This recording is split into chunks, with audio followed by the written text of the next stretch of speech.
Assalamualaikum warahmatullahi wabarakatuh. Salam sejahtera untuk kita semua, teman-teman yang saya cintai. Diskusi kita kali ini akan membicarakan tentang mengajar ala quantum teaching. Ini menarik menurut saya karena apa? Karena meskipun tema quantum teaching ini sudah cukup lama, tetapi teori dan pelaksanaan dari teori tersebut menurut saya masih sangat up to date, masih sangat dibutuhkan. Teman-teman yang saya cintai, kalau kita mau sederhanakan, apa yang dimaksud quantum teaching? Quantum teaching adalah sebuah interaksi yang mengubah energi menjadi cahaya. Artinya bahwa ketika seorang guru sedang mengajar para muridnya, maka proses pengajaran itu diterimanya oleh murid seperti cahaya, begitu cepat dan begitu efektif sehingga anak begitu mudah menangkap apa yang dimaksud dalam penjelasan gurunya. Tentu saja pada saat seorang guru mau mengajar, dalam bahasa kita, guru itu harus memperoleh izin dari muridnya bahwa dia akan mengajar mata pelajaran tertentu. Tetapi tentu caranya tidak dengan bahasa langsung seperti mengatakan, anak-anak, izinkan saya untuk mengajar matematik pada sesi ini. Tidak begitu, karena kalau bahasanya langsung seperti itu menjadi tidak menarik, karena para murid kemudian juga menjadi tidak enak menjawab. Kalau mereka sebetulnya menolak, itu kan menjadi tidak mungkin mereka mengatakan tidak memberi izin. Teman-teman yang saya cintai, karena itu proses meminta izin itu dalam quantum teaching, kalau saya sepadankan, itu sama dengan asas. Apa itu asas dalam quantum teaching? Pertama, guru harus memasuki ke dunia murid. Artinya bahwa guru harus mengetahui apa sih yang sekarang sedang ramai menjadi perbincangan di kalangan murid. Misalnya ada satu isu yang viral, sehingga isu itu menjadi perbincangan banyak orang termasuk murid-murid kita. Nah, kita bisa memulai pada saat kita hendak menyampaikan pelajaran kepada murid-murid kita bisa ngobrol dengan murid-murid membicarakan hal yang viral tadi itu. Karena itu yang ada dalam pikiran mereka, yang ada dalam dunia mereka. Nah, setelah itu baru kita bawa dunia murid-murid kita kepada dunia kita. Artinya kepada dunia seorang guru, dunia seorang educator yang akan mengajarkan, yang akan menyampaikan berbagai macam pengetahuan kepada mereka. Setelah itu mengantarkan dunia kita ke dunia mereka. Nah, itu artinya apa yang ada dalam pikiran kita, apa yang ada dalam rencana kita, baru kita sampaikan. Artinya kita baru bisa mulai mengajar. Teman-teman yang saya cintai, ada 5 prinsip dalam quantum teaching agar kita bisa mencapai tujuan dari apa yang mau kita ajarkan. Pertama, everything count. Semuanya bicara. Itu artinya guru yang sedang mengajar itu seperti artis. Dia akan ditonton oleh muridnya dan semua akan diperhatikan oleh anak-anak. Dari mulai baju yang kita pakai, celana atau rok yang kita pakai, dasi, mungkin kerudung juga. Itu semua bicara dan karenanya akan diperhatikan oleh para murid-murid. Termasuk ucapan-ucapan kita. Ada guru yang kalau mengajar selalu diakhiri atau diawali dengan kata-kata barangkali. Jadi kalau menjelaskan matematika adalah barangkali dan seterusnya. Itu murid bukan memperhatikan konten yang diajarkan oleh guru, tetapi murid akan memperhatikan dan bahkan menghitung berapa kali kata barangkali itu diucapkan oleh guru. Sehingga mereka setelah guru itu menutup sesinya, dia akan bertanya kepada murid sebelah kiri kanannya, kamu mencatat ucapan barangkali ada berapa? Lalu murid yang lain menjawab ada sekian dan seterusnya. Teman-teman yang saya cintai, karena itu kita harus mempersiapkan diri berpenampilan menarik pada saat kita mengajar. Yang kedua, everything has objective. Semuanya memiliki tujuan. Jadi kita duduk, lalu kita berdiri, lalu kita jalan ke belakang, lalu kita jalan ke depan kembali. Itu semuanya bertujuan. Untuk apa kita melakukan itu? Untuk memperhatikan ada anak yang ngantuk, ada anak yang bercanda, dan seterusnya dan seterusnya.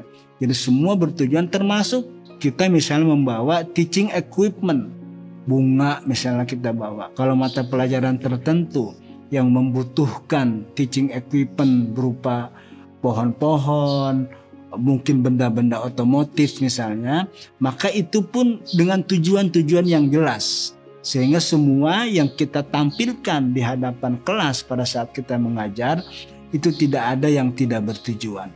Yang ketiga, experience comes first before naming. Asas ketiga ini penting karena apa? Karena biasanya guru-guru yang mediocre dalam menjelaskan satu hal biasanya memulai dari definisi. Misalnya guru PPKN mengajar tentang toleransi. Guru yang mediocre biasanya mengatakan toleransi adalah, nah itu menyalahi prinsip ketiga ini. Karena berdasarkan prinsip ketiga dalam quantum teaching ini adalah harusnya anak dibawa dulu untuk mengalami, melihat dan mendengarkan cerita-cerita dari pengalaman tertentu. Nah misalnya tadi mengajarkan toleransi. Guru yang berdasarkan asas dari quantum teaching ini, dia akan mengatakan, minggu lalu di kampung saya ada kerjasama membangun sebuah masjid. Padahal di sebelah kiri kanan masjid itu tidak seluruhnya beragama Islam. Tapi seluruh orang yang ada di kampung itu, baik yang muslim maupun non-muslim, membantu untuk memulai membangun masjid. Setelah cerita tentang pengalaman kerjasama tadi, maka kita menyebutnya itulah toleransi. Sehingga kita bisa menggali definisi dari anak-anak sendiri tentang apa itu toleransi dengan bahasa mereka. Yang keempat, acknowledging every effort. Bahwa guru kalau menggunakan asas quantum teaching adalah dia harus menghargai, dia harus memberikan satu perhatian kepada setiap usaha dari murid. Usaha apapun. Mungkin saja mereka sudah berusaha tapi masih salah misalnya atau masih belum tepat. Tetap guru harus menyampaikan penghargaannya dulu sebelum kemudian mengoreksinya secara halus. Yang kelima, when it is worth learning, it is worth celebrating. Kalau sesuatu itu layak dipelajari, maka dia layak dirayakan. Jadi belajar apapun di akhir itu harus dirayakan. Cara merayakannya jangan dibayangkan sesuatu yang besar. Cukup misalnya dengan bertepuk tangan bareng-bareng. Anak-anak, terima kasih kita sudah menyelesaikan pelajaran ini. Karena itu mari kita syukuri dengan cara bertepuk tangan bersama-sama. Tepuk tangan itu pun bentuk dari celebrating. Teman-teman yang saya cintai, quantum teaching kemudian melengkapinya dengan strategi. Apa itu strategi mengajar ala quantum teaching? Pertama, stimulating. Guru pada saat memulai proses pembelajarannya, dia menumbuhkan daya tarik kepada murid-muridnya. Salah satu daya tarik yang bisa disampaikan oleh guru kepada murid-muridnya adalah dengan cara menjelaskan ambak. Apa manfaatnya bagiku? Jadi pelajaran apapun, pada tema-tema apapun, guru harus mampu menjelaskan tentang apa manfaatnya bagiku belajar ini. Jangan kemudian guru pun tidak tahu dia akan mengajarkan sesuatu dan dia sendiri tidak tahu apa manfaatnya. Yang kedua, experiencing. Berkaitan dengan prinsip yang tadi dijelaskan. Bahwa semua tema-tema pelajaran-pelajaran yang dijelaskan ini adalah sesuatu yang merupakan pengalaman umum. Misalnya kita akan menjelaskan tentang pentingnya fisika.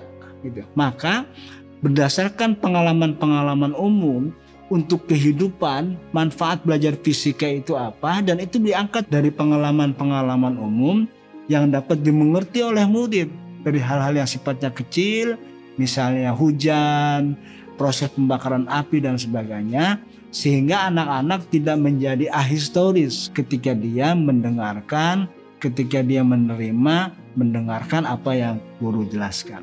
Yang ketiga, naming. Nah, setelah kita mengajak anak-anak, ini berkaitan dengan 5 prinsip yang di atas tadi saya jelaskan. Setelah kita menciptakan pengalaman umum tadi itu, baru kita kemudian menjelaskan, menamai atau mendefinisikan tentang apa yang akan kita ajarkan. Yang keempat, demonstrating.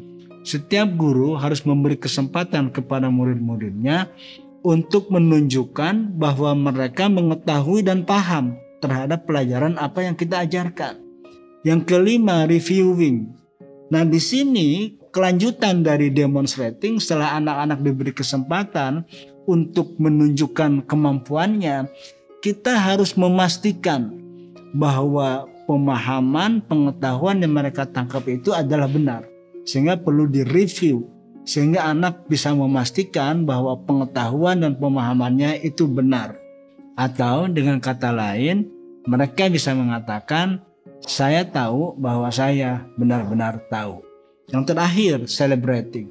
Seperti di 5 prinsip yang tadi di atas sudah dijelaskan, sebuah proses pembelajaran diakhiri dengan perayaan. Perayaan seperti di atas dijelaskan, bentuknya bisa bermacam-macam. Dari mulai bersyukur kepada Tuhan atas kesehatan dan waktu, kekuatan yang kita miliki sehingga bisa mengikuti proses pembelajaran ini, sampai kemudian kita berdiam, berdoa, bertepuk tangan seperti di atas sudah dijelaskan, atau kita bisa melakukan sesuatu yang sifatnya membahagiakan mereka. Misalnya mungkin sedikit berpantun, sedikit berpuisi, atau mungkin dengan cara menyanyikan bersama-sama lagu-lagu yang menurut mereka cukup memberi semangat hidup. Teman-teman yang saya cintai, saya akhiri sampai di sini. Semoga ada manfaat buat kita bersama. Terima kasih. Assalamualaikum warahmatullahi wabarakatuh.